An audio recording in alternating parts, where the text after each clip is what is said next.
sampai dengan saat ini kita memang pembiayaan itu sudah kurang lebih di atas 2 miliar. Assalamualaikum warahmatullahi wabarakatuh. Alfa Beta Sigma Mari TV mengudara. Hari ini dari Singapura bersama saya Saputra. Hari ini pun saya ditemani oleh CEO dari Koperasi Jasa Mambaul Rizki Investama. Langsung saja Pak Asep Januarsa. Assalamualaikum Pak Asep. Waalaikumsalam warahmatullahi wabarakatuh, Bang Saputra. Apa kabar bro di sana di Bandung? Alhamdulillah. Sehat? Alhamdulillah ya. PSBB sepi, rame atau gimana? Masih rame lah di daerah. Masih rame ya? Di daerah kabupatennya masih rame sih. Anda ini kan praktisi dari microfinance ya, dan saya tahu Anda punya banyak nasabah di bidang yang mainly UMKM dan pengusaha-pengusaha kecil. Itu Anda melihat ada dampaknya nggak saat ini terhadap mereka, ataukah masih dalam batas wajar? Ya, sampai saat ini sangat terasa dampaknya, terutama di bulan sekarang nih, di bulan Mei ini ya. Jadi hampir 60% dari total debitur itu mengajukan relaksasi dengan cara restruktur kreditnya, karena itu semua memang sudah ada payung hukumnya dari OJK, jadi mereka ya terdampak lah gitu. Banyak. Jadi dampak dari pandemi corona ini memang sudah nampak dan sudah dirasakan oleh UMKM ya, tidak hanya masyarakat household rumah tangga ya. Iya, Oke. Kalau kita lihat ya, pandemi corona ini kan ada krisis kesehatan, krisis ekonomi, krisis sosial juga ya. Kalau kita lihat sejarah sekitar tahun 1930 ada Great Depression di Amerika, kemudian Perang Dunia I, Perang Dunia II, dan Indonesia bukannya tanpa ada sejarah mengalami krisis. Tahun 97-98 itu kan ada krisis juga ya, krisis ekonomi, sosial, kepercayaan, politik, segala macam. Saya ingat waktu kita masih mondok di Kedoya, Citraland hampir dibakar, ya. Kemudian tahun 2008-2009 ada krisis mortgage bubble di US juga, subprime mortgage ya, dan seluruh industri keuangan, pasar keuangan itu hancur lebur ya. Tapi saat itu UMKM adalah salah satu lini yang termasuk imun, termasuk kuat. Dan recovery ekonomi itu dimulai dari UMKM. Jadi mungkin untuk saat ini pandemi corona ini adalah salah satu case yang spesial kalau menurut saya, karena justru malah UMKM yang dihantam oleh pandemi corona ini secara hebat ya. Iya, betul.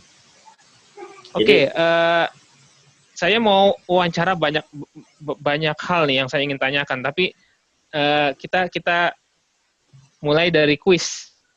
Saya mau kasih kuis buat Pak Asep, jawab cepat ya. Jawabnya saya akan kasih 2 pilihan, Pak Asep tinggal pilih salah satu. Oke, siap ya? Oke. Siap. Pertanyaan pertama. Bismillah. Pertanyaan pertama, bibimbap atau karedok? Karedok. Karedok. Oke, ya, interesting. Nanti kita bahas satu-satu ya. Menjadi dirut apa menjadi komisaris? Komisaris saya. Komisaris.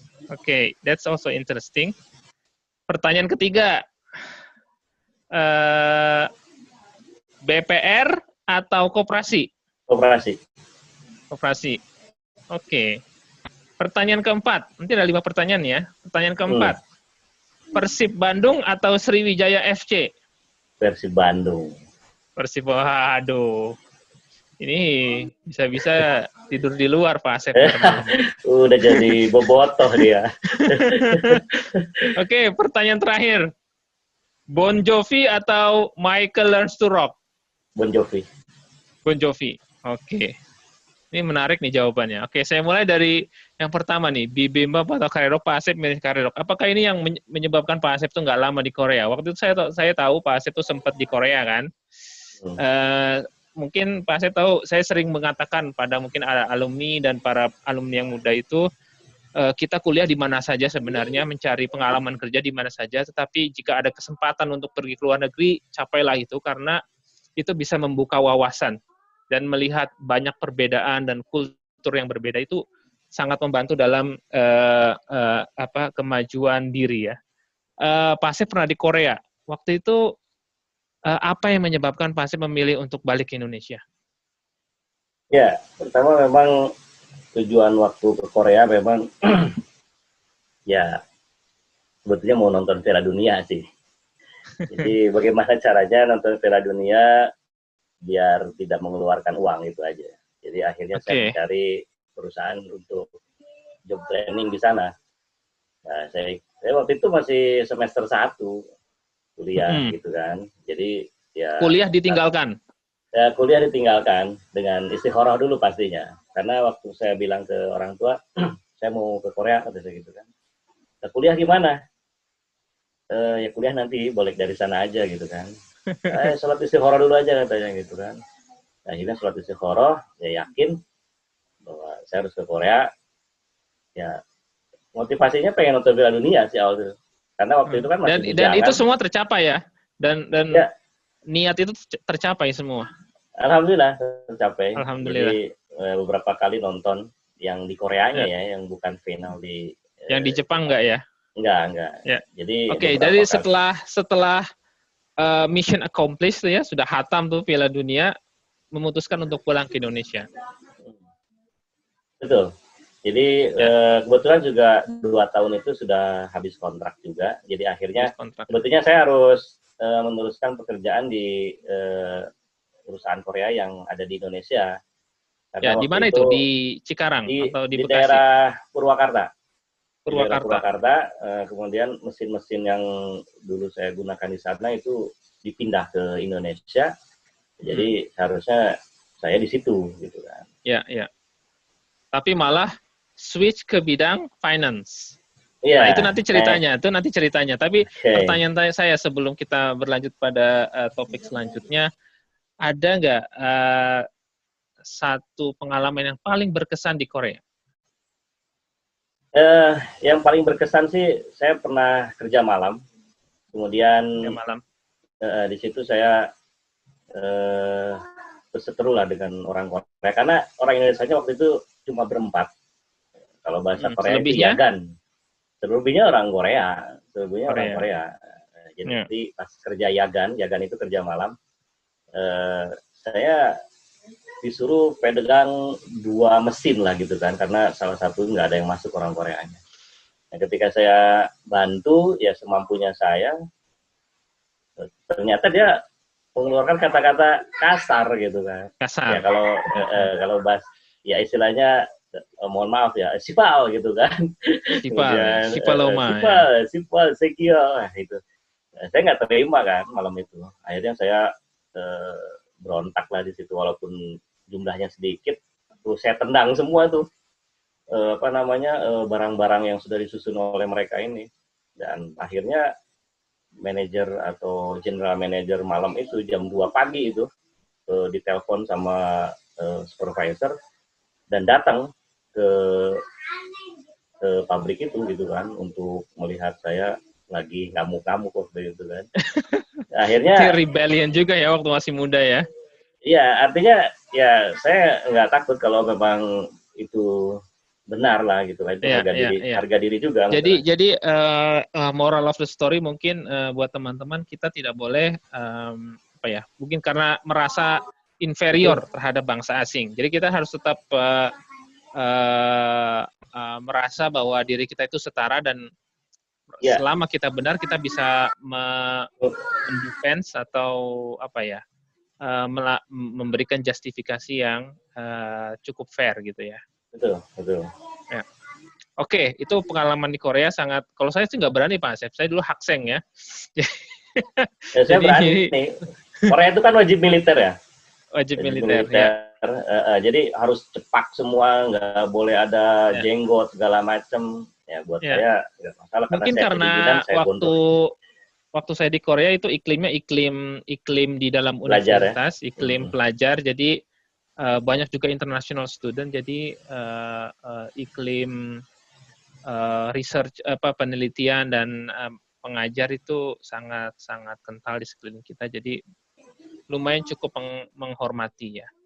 Iya. Walaupun ada mungkin insiden-insiden serupa tentunya, tapi sangat sangat jarang.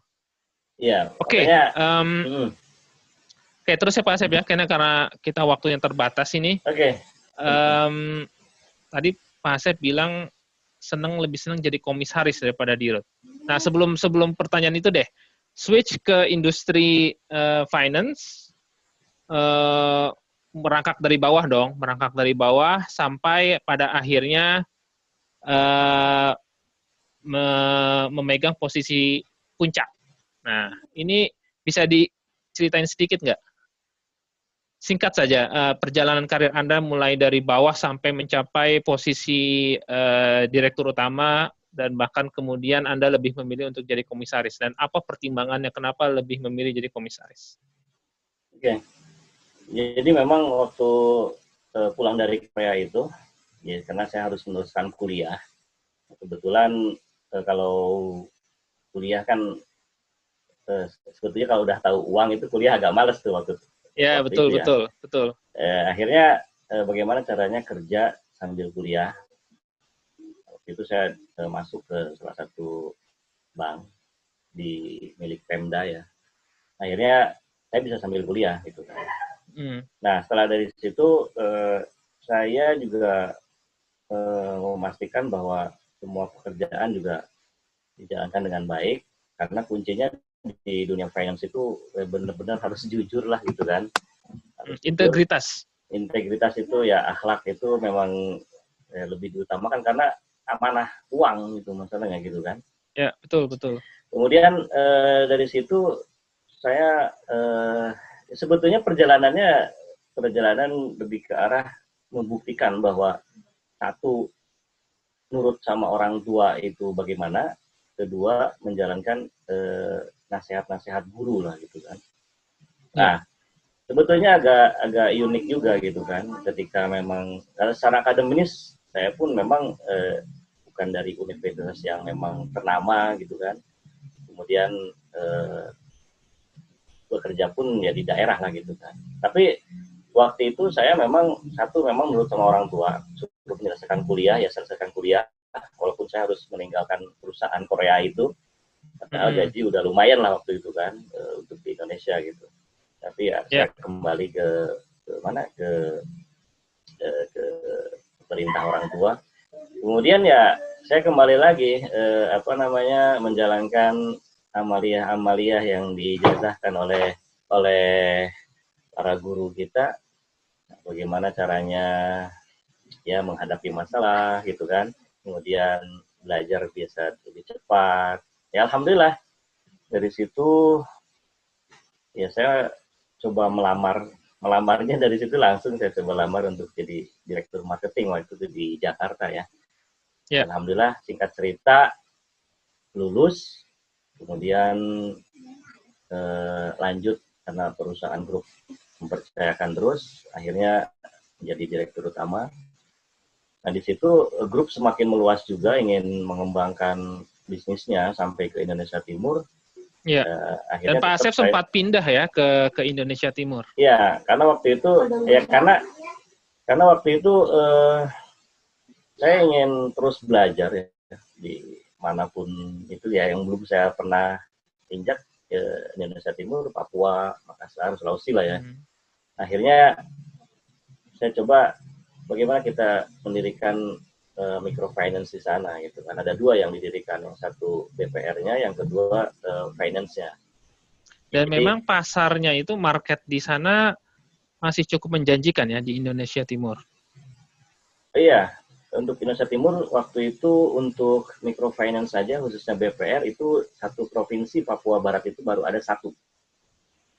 satu BPR gitu kan, baru ada satu. Kemudian di situ saya bikin dikelayakan, akhirnya disetujui oleh OJK waktu itu. Nah, kemudian saya menjadi komisaris di Papua dan di Bandung waktu itu. Iya. Jadi dua Tempat minggu yang di Papua. cukup terpisah jauh. Bagaimana memanagenya itu? Ya waktu itu saya sudah menggunakan teknologi seperti ini ketika meeting ya. Jadi Skype lah, waktu itu Skype yang lagi memang sering dipakai itu. Jadi ketika meeting tiap hari ya, kita pun ada grup WA juga. Ya istilahnya untuk koordinasi walaupun jarak begitu jauh, ya alhamdulillah bisa termanage lah dengan baik gitu kan. Nah, sekarang lagi memegang salah satu posisi komisaris juga di salah satu BPR di Kota Bandung. Dan Pak Asep lebih memilih untuk jadi komisaris. Nggak pengen balik lagi ke posisi direktur utama ya. Karena capek, karena banyak tanggung jawabnya, atau kalau komisaris tinggal kasih modelnya itu kan advice dan eksekusi lebih pada ke eksekutif. Apakah itu alasannya atau ada alasan lain, Pak?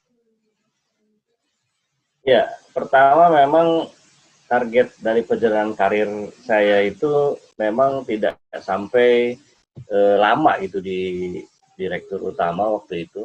Kalau nggak salah, ya jangan sampai lebih dari 5 tahun lah waktu itu kan.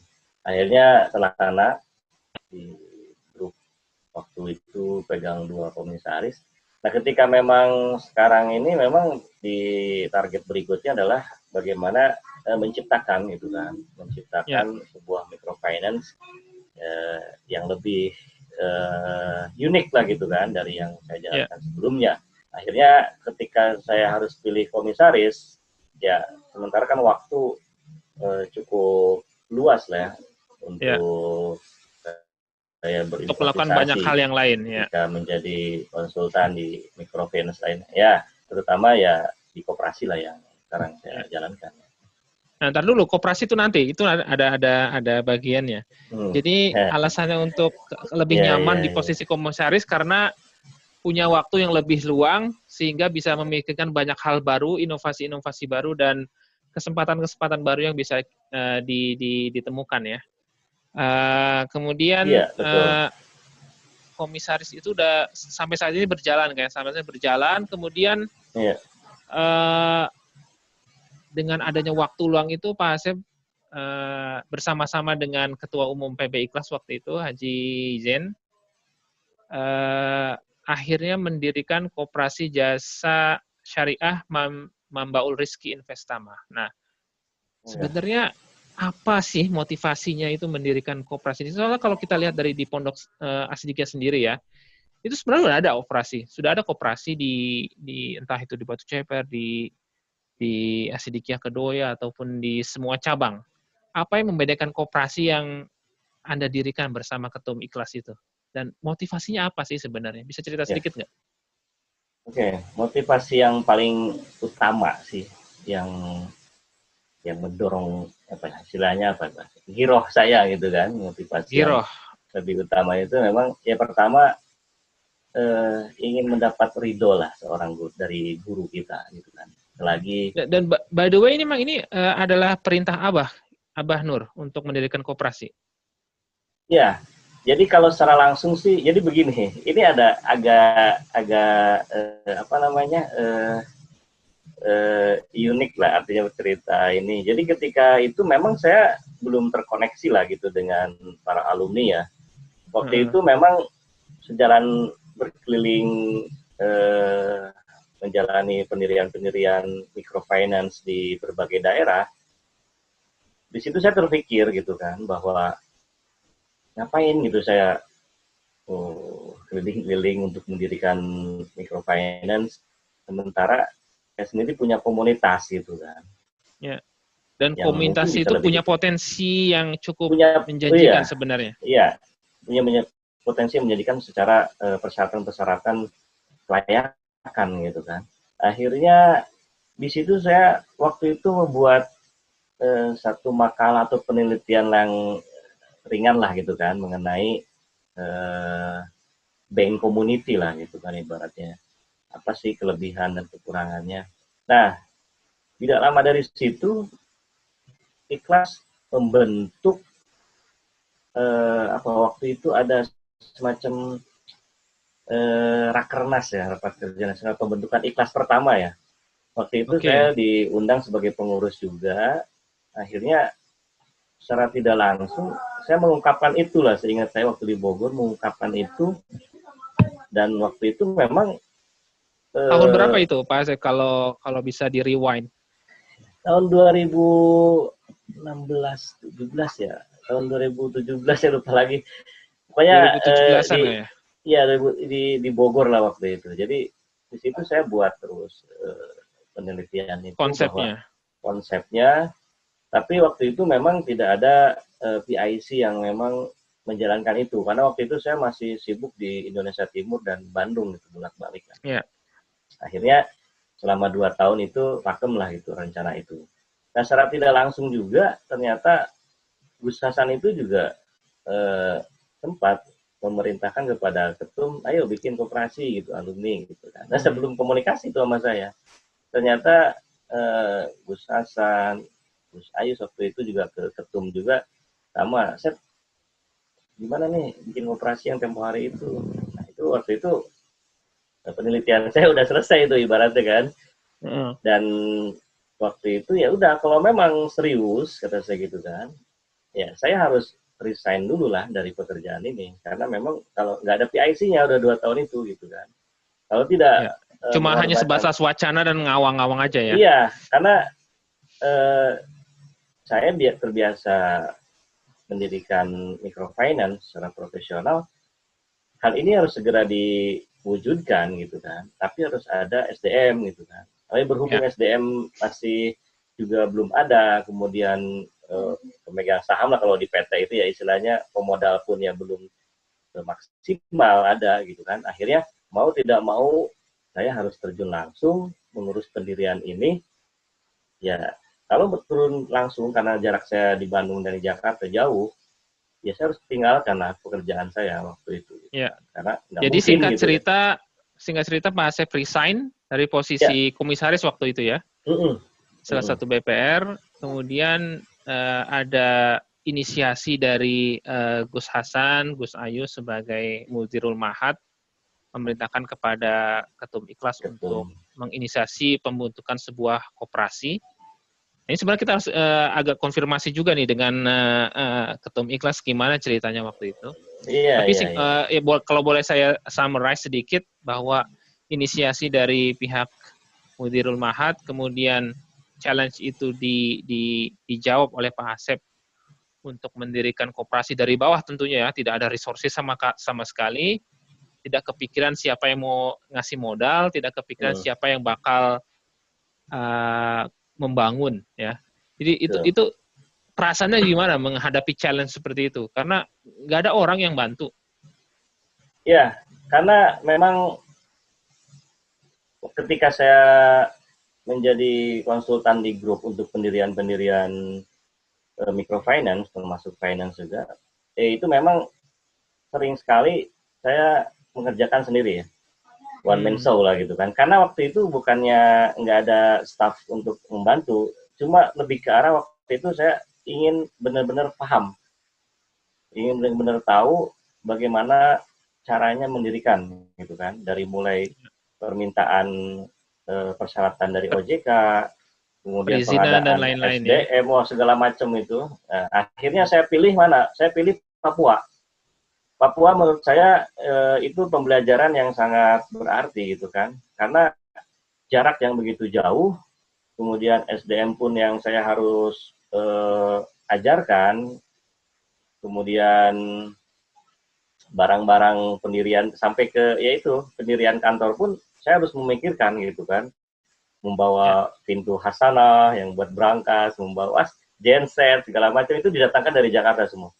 Nah itu saya kerjakan sendiri gitu. Artinya bukan karena apa, karena saya pengen tahu gitu ketika pengiriman barang di pelabuhan Tanjung Priuk bagaimana. Jadi yang ngirim saya, yang nerima saya di Papua itu. Akhirnya betul. ketika menjalankan koperasi ini, ya alhamdulillah ini Lancar. cukup lancar gitu, maksudnya Lancar. udah terbiasa lah gitu kan, dengan apalagi di Jakarta dengan serba ada gitu. Sekali lagi moral yang story yang bisa diambil adalah walaupun kita pada sudah berada pada posisi atas, posisi itu dibangun dari bawah tentunya ya. Nah, nggak ada yang instan di dunia ini. Dan mau nggak mau kita harus mengerti bidang pekerjaan yang kita lakukan inside out. Luar dalam kita harus tahu sehingga udah hafal itu di luar kepala, sehingga ketika ingin memulai sesuatu yang baru, hal itu dapat dilakukan dengan mudah sekali. Nah, kalau dilihat dari koperasi sendiri, itu namanya apa itu ceritanya jadi Mambaul Rizki Investama? Ya, waktu itu ketika mau ngasih nama, tentunya kita minta pendapat dari ayahanda kita, ya Haji Nur Muhammad Iskandar SQ. Waktu itu rekan kita, Dian Saputra, bertemu dengan beliau di kediamannya Gus Hasan di Kerawang. Pas mau ada pengajian, rekan kita Dian Saputra ini minta izin ke Abah meneruskan pendidikan koperasi ini dan minta nama dari koperasi ini. Akhirnya Abah ngasih nama yaitu Mambaul Rizki, gitu kan. Mambaul Rizki itu dari Abah langsung. Nah, yang terakhirnya Investama itu dari para alumni. Jadi alumni karena harus ada 3 suku kata untuk pendirian koperasi, termasuk sama kayak PT juga. Jadi harus ada satu lagi kata, yaitu Investama, itu sumbangsi dari para alumni. Jadi namanya Mambaul Rizki Investama, gitu. Dari Abah dan dari alumni. Oke. Ya, iya. Jadi jelas nih sekarang yang mungkin banyak teman-teman yang belum tahu dari mana kata Mambaul Rizki Investama itu, dan ternyata itu adalah titipan atau nama yang diberikan oleh ayahanda kita, Kiai Nur Muhammad Iskandar, dan gabungan dari ada suku terakhir adalah sumbangan pemikiran dari para alumni. Ya, nah, betul. Kalau tadi kan Pak Asep bilang semuanya dikerjakan sendirian.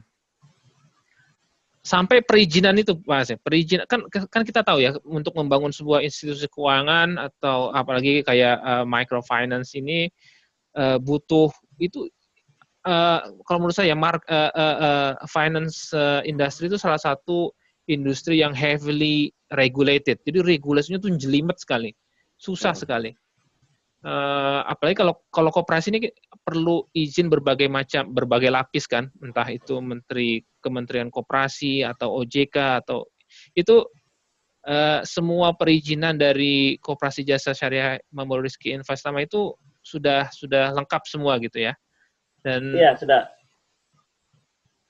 lengkap semua. Jadi kebetulan teman kita ini, saudara Andi Nur Rahman ini, beliau kan di dunia notaris lah ya, artinya dari wartawan hukum juga, notaris. Kemudian rekan-rekan beliau juga banyak. Ketika mendirikan koperasi ini memang saya dibantu dari segi legalisasinya oleh Bang Andi ini. Yeah. Jadi untuk izin ke kementerian, kemudian notaris sudah disiapkan semua. Yeah. Dan alhamdulillah saya berterima kasih ya sama notaris yang mengurus koperasi ini. Beliau tidak mau dibayar gitu kan. Padahal saya juga belum kenal sebelumnya gitu kan. Ya saya kan ini ya rezeki anak soleh lah katanya. Jadi ketika mau dibayar Pak Revi ya, salam hormat buat beliau. Alhamdulillah sangat cepat sekali dibantu untuk perizinannya. Jadi secara legal formal Koperasi Mambaul Rizki Investama ini sudah terdaftar di kementerian dan sudah punya izin operasional gitu ya. Jadi iya, untuk izin sudah resmi nasional. Nasional bahkan. Iya, nasional, bahkan bisa berbisnis ke luar negeri juga gitu. Ya. Nah, itu kalau kita bandingkan tadi pertanyaan ketiga, saya masih ingat pertanyaan kuis ketiga ketika saya tanyakan BPR atau koperasi, Pak Asep milih koperasi. Nah, itu bisa dielaborasi sedikit kenapa koperasi, apa kelebihan koperasi dari BPR? Ya, kalau koperasi itu secara operasional, yang satu tadi itu adalah bisa seluruh Indonesia, bahkan bisa berbisnis luar negeri. Kemudian koperasi juga bisa di perdagangan umum juga. Kemudian jasanya pun masih luas, termasuk sampai dengan jasa ekspor, impor segala macam. Dan Yang seperti tadi disebutkan ya. Oke, kalau BPR luas. kalau BPR itu kantor pusatnya dan kantor cabangnya harus di satu wilayah provinsi yang sama. Dengan modal Jadi yang ruang besar. lingkupnya itu kok provinsi saja ya? Ya, provinsi. Jadi ketika mau membuka kantor baru di luar provinsi, dia harus kantor pusat. Jadi komisaris, direktur itu harus komplit juga gitu. Nah, sementara modal di setor yang minimum saja itu sudah cukup besar lah untuk BPR ya. Nah, koperasi ini itu operasionalnya luas, kemudian modal pertamanya pun tidak sebesar bank gitu kan. Kemudian yang pasti yang saya senang dari koperasi ini adalah anggota adalah owner. Anggota adalah saham. Owner. Ya. Iya, beda-beda dengan PT ya, karena ada pemegang saham tersendiri. Nah, kalau di koperasi adalah anggota adalah owner itu. Jadi dividen ataupun bagi hasil nanti yang akan didapat itu dibagi kepada anggota. Kepada anggota sesuai dengan simpanannya, gitu kan. Nanti ada persentasenya tersendiri, itu ada rumusnya yang disepakati di di RAT ya biasanya. Nah itu jadi ibarat adil gitu. Adil ya. Jadi kalau saya lihat Pak Asep kan sudah banyak membidani banyak microfinance, terutama BPR ya di berbagai daerah. Dan sekarang beralih fokus ke koperasi. Ini untuk yang pertama kalinya ya. Fokus ke koperasi. Ini sebenarnya jadi kelinci percobaan atau memang ingin challenge pribadi untuk supaya membesarkan sesuatu hal yang baru yaitu koperasi selain BPR-BPR yang lain? Ya, artinya yang jelas ingin membesarkan karena semacam estafet, jadi dari microfinance lain gitu kan, yang memang berbentuk bank, ketika memang bank itu tidak bisa menjalankan operasional yang lainnya selain simpan dan pinjam, gitu kan, karena sangat dibatasi. Nah, operasi ini secara kelayakan harusnya lebih berkembang dari BPR ya, karena apalagi kita milihnya koperasi jasa gitu kan, tidak hanya simpan pinjam, akan tetapi ada juga produk-produk jasa, produk-produk jasa lainnya yang bisa dikembangkan. Nah, makanya saya waktu itu ke Kementerian Koperasi minta pendapat gitu kan, jenis koperasi apa yang saya bisa jalankan dengan berbagai macam operasional atau produk. Akhirnya mereka mengarahkan bahwa koperasi jasa. Nah, koperasi jasa itu bisa ada nanti pembiayaannya, bisa juga konvensional, bisa juga syariah. Asalkan nanti dari syariah harus ada Dewan Pengawas Syariahnya yang punya sertifikasi Dewan Syariah Nasional waktu itu. Nah, itu pun perjuangan juga kita mencari Dewan Syariah Nasional. Dan kita ada ya, Dewan Pengawas Syariah yang ada, punya sertifikasi. Iya, saya waktu itu keliling-keliling alumni ya. Cuma waktu itu memang mungkin link saya yang kurang begitu luas, sehingga ketika deadline sudah masuk harus disetorkan nama itu, saya sampai waktu itu tidak ketemu gitu sama sosok alumni yang punya sertifikasi DSN. Padahal ada katanya banyak gitu kan, tapi waktu ketika dibutuhkan itu saya sampai keliling sampai ke kakak kelas kita, guru-guru kita di PBNU, saya minta petunjuknya. Akhirnya ada Dewan Pengawas Syariah kita ya dari pesantren lain. Ya, saya sebut dari Darun Najah.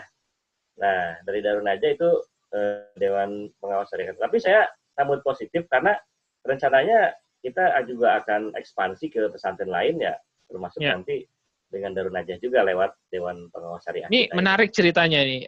Tidak bisa menemukan alumni yang punya sertifikasi sebagai yang bersertified untuk menjadi Dewan Pengawas Syariah karena kekurangan link. Nah, saya kemarin mungkin di video sebelumnya saya menyebut koperasi ini adalah salah satu wadah menyambung semua missing link, missing pieces di seluruh alumni. Nah, kalau kita lihat kan ada challenge yang besar di koperasi ini saat ini, yaitu adalah PR besarnya adalah bagaimana menenun seluruh potensi alumni itu, bagaimana kita menyambung semua missing links.